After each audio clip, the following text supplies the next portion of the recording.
갈라디아서 3장이에요. 오 어리석도다 갈라디아 사람들아, 예수 그리스도께서 십자가에 못 박힌 것이 너희 가운데서 너희 눈앞에 분명하게 제시되었거늘 누가 너희를 깨어 너희가 진리에 순종하지 못하게 하더냐. 진리에 순종이에요. 내가 너희에게 다만 이것을 알고자 하노라. 너희가 율법의 행위로 성령을 받았느냐? 율법의 행위로 우리가 성령 받았느냐? 구원 받았느냐? 아니잖아요. 믿음에 관하여 들음으로 받았느냐? 우린 믿음에 대한 들음으로 받았어요. 너희가 그렇게 어리석으냐? 너희가 성령 안에서 시작하였다가 이제는 육체로 완전하고자 하느냐? 이 직접적인 말씀이에요. 이제 못 알아듣는 사람들이 많으니까 그냥 갈라디아 사람들한테 이게 직접적으로 얘기하는 거예요. 쭉 나와요. 쭉 밑에 이렇게 보면 갈라디아 3장을 시간 나실 때 묵상 한번 해보시고, 지금 고린도 후서 4장을 이렇게 보시면요, 그들 속에서 이 세상의 신이 믿지 않는 자들의 마음을 가려 하나님의 형상이신 그리스도의 영광스러운 복음의 빛이 그들에게 비치지 못하게 하였느니라. 복음의 빛이에요.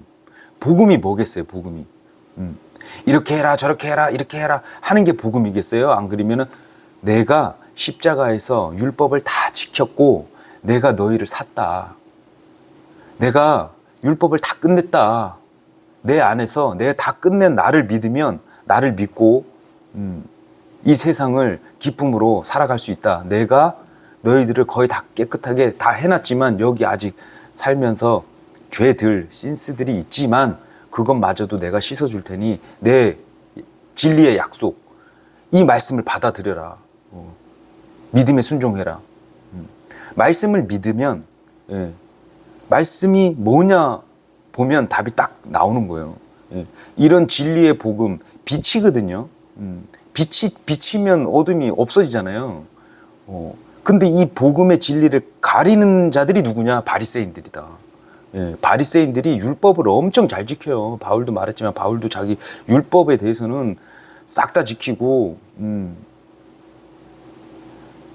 율법을 뭐 바리새인들이 뭐 이렇게 슬슬 지킨 게 아니고 실제로 율법을 막 율법 위주로 잘했어요. 근데 지금 이제 우리 지금 교회 시대에 예수님 십자가 이후의 지금 세대는 근데 지금도 바리새인들처럼 절대 죄를 지을 수 없다 이렇게 하시는 게 엄청난 그 방향이, 왜 절대 지을 수 없어? 절대 짓는 게 우리 몸인데. 그래서 주님이 죽음이라는 것을 죄의 삭선 사망이라고 그러잖아요. 우리가 죽는단 말이에요. 죽는다는 게 뭐냐면 죄가 있다는 얘기예요. 죄가 없으면 우린 계속 이 몸으로 살죠.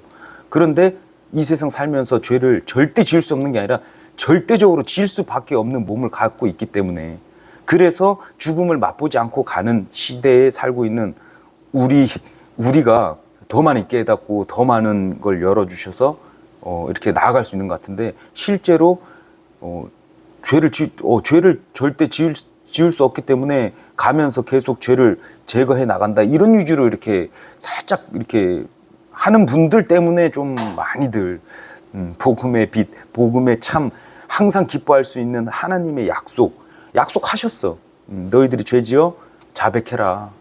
그리고 돌이켜라. 내가 또 용서해 주마. 발만 씻어라. 이걸 말씀해 주시는데도 죄를 지을 수 없어. 그리스도인은 그렇게 이렇게 해야 돼. 뭐 이렇게 나가는 바리새인보다 더한, 예수님이 왜 우리랑 지금도 계시냐고, 성령님이 왜 우리랑 계시냐고요. 중보해 주신 이유가 뭐겠냐고. 죄가 있기 때문이에요. 살면서. 없게끔 계속 죄를 해야 돼. 얼마만큼. 전도서 7장 말씀처럼 의인도 선을 행했는데 죄가 나온다는 거예요. 그러니까 여기 세상, 여기 시스템은 그렇다는 얘기를 해주시는 거예요. 우리 초등 수준으로 돌아가지 맙시다. 왜 그러면 너 죄를 이렇게 자꾸 지으라고 하는 거 아니냐? 아니, 말씀 이제 계속 보면 그게 답이 계속 나와요. 그러니까 이 말씀을 받아들이고 우리가 하나님의 말씀, 그러니까 하나님께서 복음이잖아요, 복음. 자, 갈라디아서 2장 21절에는 아예 그냥 탁 정확하게 얘기해 주세요. 내가 하나님의 은혜를 헛되게 하지 아니하노니 만일 의가 율법으로 말미암아 온다면 그리스도께서 헛되이 죽으셨느니라. 엄청난 말씀이죠. 엄청난 말씀. 왜 자꾸 예수님이 가려지는 그런 어떠한 잘못된 행위적인 복음이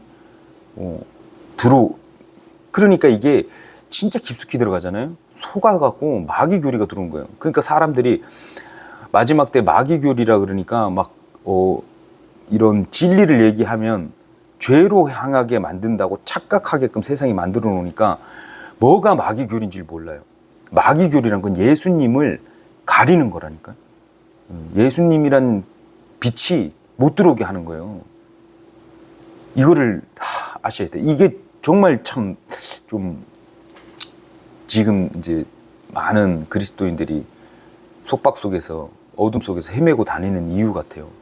항상 기뻐할 수 있는 복음을 주셨는데도 불구하고 복된 소식을 가지고 우리가 그거를 전하는 거지. 그러니까 이게 잘못 팽배해지니까 안 믿는 분들도 그리스도인들이 어떻게 그렇게 할 수 있냐 이러고 마귀랑 똑같은 얘기를 해요. 하나님의 아들이면 이렇게 해봐라 이러는 거예요. 그렇게 될 수 없는 존재들인데 아직까지 육을 갖고 있는데 그걸 인정을 안 해. 하나님 이거 해주신다면 저거 해주신다면. 그리고 이게 영적인 복과 육적인 복. 유대 구약을 보면 실제적으로 물질의 복이 많아요. 아브라함도 부자였고 뭐 대부분 다윗, 솔로몬 다 부자였고.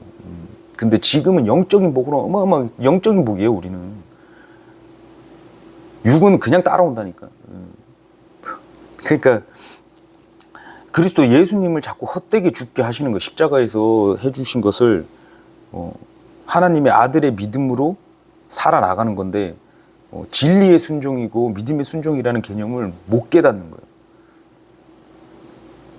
거예요. 절대 그러면 뭐 죄를 그러니까 그거에서 벗어나는 게 그리스도인이다. 왜냐면 우리는 율법 아래 안 있기 때문에 이걸 믿으면 이게 사람의 말로 하기가 주님 믿고 기쁨으로 살아가야 되는데 그게 안 되는 게 이제 세상이 뿌려놓은 씨. 우리가 그러잖아요. 마귀교리 하는 게 마귀들이 예수님을 가린다고 생각하면 또 답이 딱 나와요. 우리의 행위가 뭐가 그렇게 중요해? 안 돼가지고 예수님이 해주셨는데 그 예수님이 다 값을 치러주셨어. 그게 복음이에요. 먹는 거? 뭐 어떤 거든 간에 제약이 없게끔 예수님이 먹는 것도 하나님 감사함으로 받으면 버릴 것도 없고 받으라 그러잖아요. 뭐 대부분 사람들이 아직까지 못 태어나오는 게 뭐 먹는 거 참 진짜 어리석다는 생각이 드는 게 그렇다 그러면 먹지 말라는 게 구약에 엄청 많은데 본인들의 체험이에요. 본인들의 체험. 그리고 주위에서 이렇게 환경에서. 그런데 실제로 한번 생각을 한번 해보세요. 술이란 게 사람 죽일 수도 있고 살릴 수도 있는 거예요. 그건 술은 그냥 창조물이야. 근데 술을 많이 먹고 사고 쳐가지고 막 사람이 다치고 사람 옆에 사람 힘들게 하고 막 이런 것도 있지만 분명히 자살자들이나 안 그러면 어떠한 사고가 나기 전에 뭐 예를 들어서 이거는 뭐 그냥 제 비유니까 뭐 담배 한 대 피우거나 뭐 소주 한 잔 먹고 그냥 그 엄청난 그 사건이 될 거를 벗어날 수도 있는 거고 여러 가지잖아요. 그래서 한정을 두면 안 돼. 우리는 그런 거 자기 체험 뭐 이런 그런 걸로 인본적으로 자꾸 다가서니까 사람들이 자꾸 이게 세뇌가 돼서 패러다임이 바뀌질 않아. 이게 관점이 확 바뀌어버려야 되는데 그리스도인들 구원받아갖고 우리는 영존하는 삶을 살았기 때문에 우리가 한 100억이 있다고 생각을 해보세요. 근데 바울이 말한 것처럼 100억이 있어도 어떤 사람은 그 100억에 실족할 수 있으니까 이제 조금 좀 그런 것 같아. 제 생각에. 그런 것처럼 없이 그냥 돈 자랑 안 하고 산다. 우리는 영적 축복이 어마어마한데도 참 이거를 자 그래서 이 3장 같은 경우에도 그냥 3장 11절. 그러나 하나님의 눈앞에서는 아무도 율법으로 의롭게 되지 못할 것이 분명하대잖아요. 의인은 믿음으로 살리라. 또 율법은 믿음에서 나지 아니하니 오직 그것들을 행하는 사람들은 그것들 가운데서 살리라. 그리스도께서 우리를 위해 저주가 되사 율법의 저주에서 우리를 구속하셨으니 기록된 바 나무에 달린 모든 자는 저주 받았느니라. 우리는 죽었어. 우리 육은 죽었다고 말이에요. 이게 믿음이에요. 우리 육은 죽었기 때문에 죽은 거에다가 죄값을 또 묻진 않는단 말이에요. 예수님과 같이 우리는 예수님과 같이 죽었다고 믿잖아요. 그리고 새로운 창조물이 됐다 그랬잖아요. 우리 육이 죄 짓는 거는 혼에 끼치지도 않고 개념이 그렇단 말이에요. 그래서 의인은 믿음으로 살리라. 말씀의 믿음과 영적 복으로 이렇게 살아가야 되는데 참 많이들 그런 것 같아요. 그래서 뭐 한번 쭉 갈라디아서 제가 자꾸 얘기하지만 한번 읽어보세요. 자, 여기에서 5장 13절. 형제들아 너희가 부르심을 받아 자유에 이르렀으나 오직 자유를 육신을 위한 기회로 쓰지 말고 사랑으로 서로 섬기라. 이렇게 정의를 또 해주시잖아요. 온 율법은 이것 즉 네 이웃을 네 자신과 같이 사랑하라 하신 말씀 안에 성취되었느니라. 이것도 말씀이 엄청난 건데 우리가 예수님을 믿으면 예수님이 다 해놓으셨어. 다 이루었다 이렇게 하시고 죽으신 그게 우리를 위해서 율법을 다 지키시고 저주 아래서 나무에서 다 이루어졌다. 그러나 만일 너희가 서로 물고 삼킬진대 너희가 서로 소멸되지 않도록 조심하라. 분명히 제가 이렇게 얘기하면 또 반대의 생각을 가지신 분들이 있을 거예요.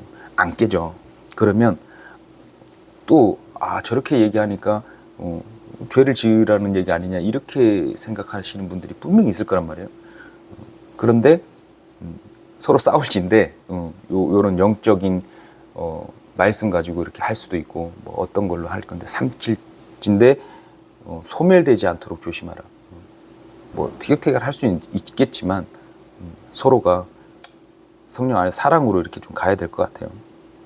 여기서 답을 다 해주세요. 육신은 성령을 대적하여 욕심을 부리고 성령은 육신을 대적하나니 이 둘이 서로 반대가 되므로 너희가 원하는 것들을 너희가 능치 하지 못하느니라 하잖아요. 이걸 믿는 거예요. 죄를 절대 지을 수 없습니다. 막 이렇게 되는 게 아니고 여기 써 있잖아요. 육신은 성령을 대적한대요. 우리는 성령님을 대적해서 육으로 치달을 때가 많잖아. 뭐 오래 참으면 안 돼. 막 답답하니까 막 이렇게 하고 저도 그렇지만 그런데 성령님께서 그러나 너희가 성령의 인도를 받으면 율법 아래에 있지 아니하니라. 이제 육신의 행위들은 명백하니 이것들이 곧 간음과 음행과 부정함과 세욕과 우상과 숭배와 마술과 증오와 불화와 경쟁과 진노와 다툼과 폭동과 이단 파당과 시기와 살인과 술 취함과 흥청됨과 또 그와 같은 것들이다. 내가 또한 전에 너희에게 말한 것 같이 이것들에 대하여 미리 너희에게 말하노니 그런 것들을 행하는 자들은 결코 하나님의 왕국을 상속받지 못하리라. 아까 전에 고린도전서 말씀하고 똑같죠. 이게 구원을 못 받는다는 게 아니라 우리 상속자인 지금 우리가 살면서 이 성령의 열매가 안 나오니까 하나님의 왕국 여기서 잃어버린다는 거예요. 상속받지 못한다는 거예요. 여기서. 그러나 성령의 열매는 사랑과 기쁨과 화평과 오래 참음과 부드러움과 선함과 믿음과 온유와 절제니 이 같은 것들을 대적할 법이 없느니라. 우리가 이렇게 잘 믿고 이렇게 가면 사랑과 온유와 그러는 이렇게 돼 가는 것 같아요. 그러니까 이길 방법이 없대. 막 승질내는 사람한테 같이 막 흥분해서 막 이렇게 하다 보면 싸움도 나고 막 이렇게 하는데 이런 말씀 진리에 받아들이고 그래서 그리스도께 속한 사람들은 애착들과 종욕들과 함께 육신을 십자가에 못 박았느니라. 우리가 나아가면서 요 마주 읽고 할게요. 만일 우리가 성령 안에서 살면 또한 성령 안에서 걸을지니 우리가 헛된 영광을 구하여 서로 노엽게 하거나 서로 시기하지 말지니라. 저도 이거 하면서 어떤 부분에 이제 제가 알고 있는 지식이 있잖아요. 근데 상대방이 좀 모르는데 막 우겨. 하나님을 참 희한하게 만드는 사람도 있어요. 그러면 진짜 좀 화가 날 때 있죠. 어떻게 저렇게 막말할까 막 이런. 그리고 하나님을 어떻게 그런 분으로 알까? 이럴 때가 있어요. 근데 한쪽으로는 화가 나고 한쪽으로는 성령님께서 가르쳐 주셔요. 안타까움을 주시든가 그런 마음에 그런 건 있더라고요. 그래서 그러면 이제 말씀이 생각나. 그리스도 성령 안에 걸어야 된다. 아, 그러면 사랑하고 온유하고 절제를 해야 되는구나. 이러고 말을 이렇게 줄이고 뭐 이런 게 힘이 엄청난 거죠. 근데 안 되시는 분들은 이제 뭐 저도 똑같고 막 하고 싶은 말이 계속 나오는 거지. 내 의 드러내려고. 근데 그게 저도 지금도 그렇고 그러니까 죄를 짓는 거예요. 지을 수밖에 없는 상태라니까. 그러니까 이런 개념을 잘 나누어서 보면 절대 죄를 지을 수 없습니다. 이런 거는 그럼 주님이 그럼 왜 같이 계시냐고. 우리가 신이냐고. 우리가 아직 안 됐다고. 완전체가 아니라고. 그래서 잘 행하는 가운데 이제 지치지 말고 이렇게 하면서 저도 가끔 이렇게 모임에 한번 오후에 이렇게 가잖아요. 그러면 뭐 우리가 하루를 살아내는 거거든요. 하루인데 우리가 일주일 뭐 한 달 이렇게 치면 일주일에 한두 번, 두세 번 이렇게 모임에 가고 막 이렇게 하잖아요. 그러면 일하고 뭐하고 솔직히 뭐 크나큰 죄를 지을 시간도 없어. 죄를 안 지니까 마음이 편해? 마음이 편하니까 하나님이 더 좋아? 뭐 이렇게 가는 것 같아요. 아무튼 너무 이렇게 우리는 속박 없어요. 없어야 되고 그리스도인들은 어느 누구와도 친구가 될 수 있고 그 친구들을 하나님의 참 빛인 주님한테로 이끌어서 복음을 알리는 거죠. 이거 하면 안 돼, 저거 하면 안 돼. 이게 먼저가 되면 절대 안 된다는 거 요즘에 점점 느낍니다. 아, 이게 성경을 몰라서 이랬구나. 그런 거는 애들도 다 안다니까. 세상 초등 원리, 세상이 다 알아. 세상이 다 알아. 술 취하고 뭐하고 죄 짓고 이런 거는 나쁘다는 거는 초등 수준이, 세상 초등이 다 알아요. 애들도 알아요. 본인이 막 죄 지으면 본인이 알아요. 또 양심이 다 있다 그러잖아요. 이방인한테도 다 있단 말이에요. 그런 기준 아니에요. 그러니까 점점 말씀에 다가와서 순수한 말씀을 많이 먹다 보면 그렇게 나아가는 것 같습니다. 그래서 우리는 영적이다. 그래서 그런 속박에 이런 걸 알아야 속박을 안 당해요. 어떤 가르치신 분이 막 바리새인처럼 가르쳐도 저도 예전에 많이 속아서 갈팡질팡하고 안 되는 걸 어떻게 안 되는 거예요. 안 되는 걸 어떻게. 근데 되는 방법이 다른 게 아니고 주님께서 함께 하실 때 가능하고 그러면서 기쁘게 살아갈 수 있는 복음을 주신 거예요. 항상 기뻐할 수 있는 복음을 주시는 거다. 오늘은 또 여기까지 하겠습니다. 감사합니다.